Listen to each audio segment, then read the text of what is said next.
এই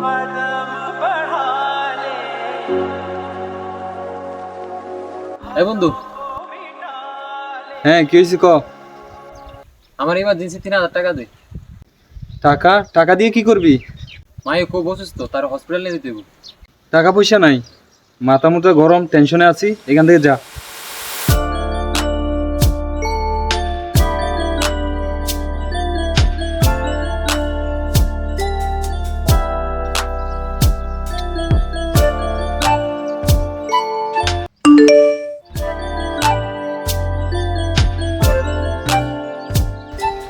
কিরে বন্ধু, তুই আবার আমার মোবাইল টাকা দিলি যে? তুই কি মনে করছো টাকাটা তুলে দিছি? আমি জানি তোর আম্মা অসুস্থ, এই কারণে টাকাটা দিছি। আলবি শুন, জুয়া খেলা ছাইরা দে, এখনো সময় আছে। যদি ছাইরা দোস বিপদ আপদে পাবি, আর যদি ছাড়তে না পারোস তাহলে আমার কাছে কখনো আসবি না আর।